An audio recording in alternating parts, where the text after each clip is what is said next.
I think beyond question, it started in the north. So obviously the answer would be yes. But what were the factors? What were the influences, particularly on northern people, that allowed Quakerism to be so successful, that allowed them then to move to the south, move to London, and then spread out amongst the world? What was it? What conditions existed in the north of England in the 1640s, 1650s, that sort of period, that allowed Quakerism to be the successful force that it became? In quite a few of my other videos, I've jokingly talked about these rugged Yorkshire farmers, and I do have to admit the Cumbrian farmers and the Lancastrian farmers as well. But as a way of talking about what the early Quakers were like. But for especially for a southern audience at the time, that was certainly how they were perceived. And so why? What happened? That's what we're going to look in today. So I've talked in my other history videos about the influence that many other things had in terms to cradle this beginning of Quakerism. And so I'm not going to go into all that again. We're going to take for granted that we know the wider context as to why Quakerism was allowed to thrive, but we're going to look at maybe the more local ones now. So first off, we've got to look at what the differences might be between the north of England at that time and the south of England at that time. The main things to get into your head is that they are actually quite different. We've got in the north an area which is less urbanized, more based on agricultural farming. They're obviously more, relatively isolated from central authority. And obviously we can talk about whether or not this central authority actually existed at this time, but certainly further away from the metropole. And that's not just in terms of politics as well and the state, but also in terms of the state church as well. So we've got fewer bishops, fewer centres of church authority as well. And even individual parishes were much larger than they are in the south. So you might have fewer churches and more chapels in the north. I also read, interestingly, that it seems that in terms of the type of farming that was going on in the north, as opposed to the south, is that there was more reliance on sheep farming as opposed to cereal farming because of the nature of the soil, and because of that, they have a slightly more independent market than they did in this. They relied on the south less for trade than in the south. So in terms of the religious mood, then the north has always been in this sort of area, in this sort of time, an area of dissent, and they were able to gain dissenters, so people like Seekers, like Puritans, were able to get a lot of traction in the north without coming up against local authority. That's another thing we do have to mention as well, is that as well as the fact that the church and the state was spread thin, so too were the nobility. So that was they a lot fewer nobles, a lot fewer centralized church authority, which allowed these dissenting groups just that little bit more freedom. Another, I think, really important thing that the north had, which the south didn't, was quite a large amount of what were called seekers at that time.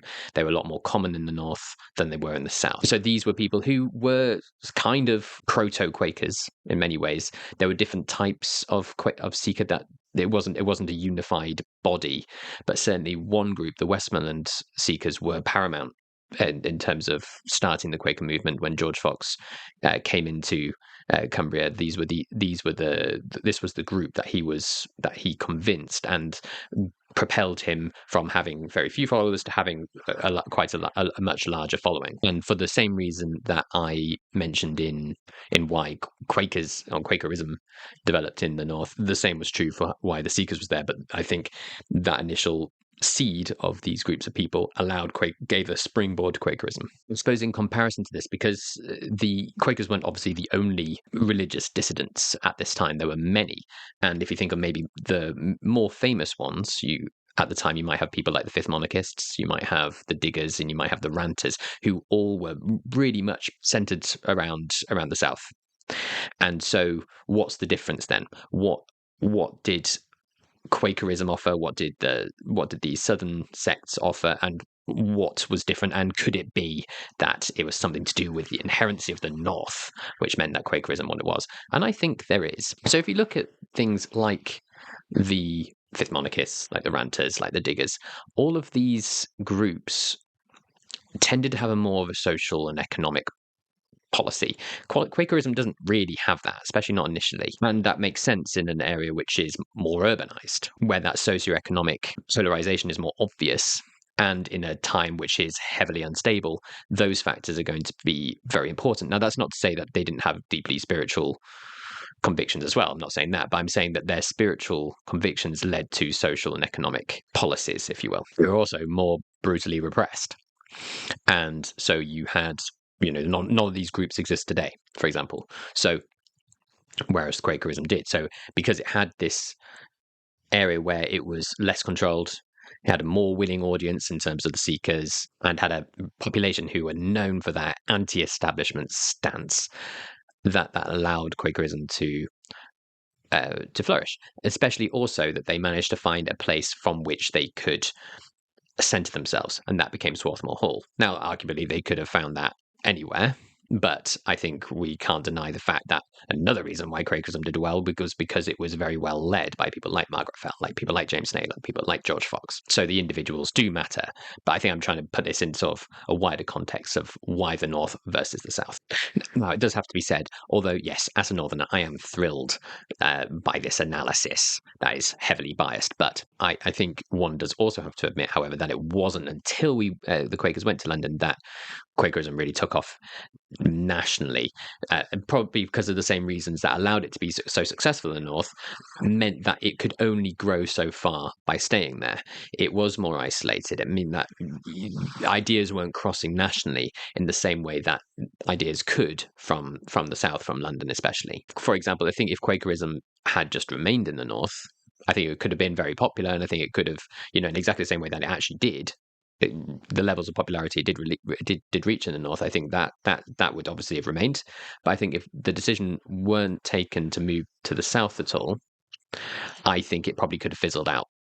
So, or eventually suppressed in the same way that the other denomination, the other sects that I mentioned were as well. I don't think it's a coincidence that at this time, this is when Quakers really started to be arrested in a way that it's not that they weren't arrested in the North or anything like that, but I think obviously by moving to the South, by putting themselves into the eye of the greater population, I suppose, they are arrested way more.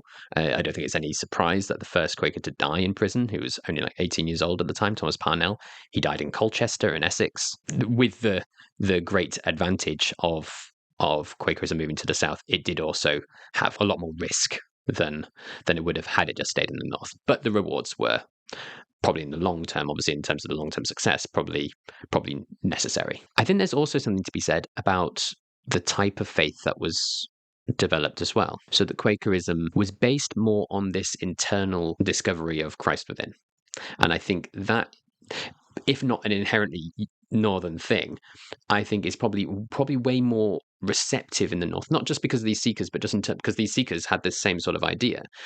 I think just because if we look at, for example, the Fifth Monarchists, they, as I said, highly spiritual people, but nonetheless, their millenarianism, so they're wanting to bring in the fifth monarchy, ruled by Christ and all that sort of stuff, that led to social and economic action, that they had to lead revolutions and revolts and all these sort of things in order to bring this into account. Kind of reminds me of the Anabaptists in the century beforehand. In Germany, the Quakers aren't looking to do that. The Quakers aren't looking to. At no point are the Quakers looking to upend society through action in that way. That's not their revelation. Their revelation is this inward discovery, and I think the fact that it has no link with kind of greater social change yet, I think that's probably something that couldn't exist in the South. Perhaps, the ideas of egalitarianism as well. Maybe that might look slightly different in a slightly more hierarchical Southern society, whereas coming from the North, which doesn't have these structures, the role of the individual and the role of a community can be more equal. So maybe things like women preaching were more, if not completely acceptable, perhaps more permissible in the North than they could possibly have been in the South. I think ultimately there are really good arguments as to say not only that, obviously, the fact that Quakerism started in the North is beyond question. But I think just actually looking about why and how and what did that actually mean for the face and the character of Quakerism that did develop. So I think we can look at the society, the geography of the location. I think all of these play a really important factor. I think also in comparison with the South and the southern sects that were in existence at the same sort of time, kind of shows a difference in character as well. And what does that say about the North as well, and about Quakerism? And I think fundamentally it does shape the Quaker faith as it comes down to us even today. So yes, Quakerism is a northern faith. Doesn't mean it can't, obviously, speaking as a Quaker living in the south of England, doesn't mean that Quakerism doesn't work perfectly in the south of England as well. But I think it's important to recognise that that is its heritage, and we should all be thankful for that. So anyway, another completely unbiased video, maybe more bias next time. See you then. Thank you very much for watching the video. If you liked it, please do click on the thumbs up and the subscribe button to get more videos about Quakerism in the UK today. It really does help, and thanks once again.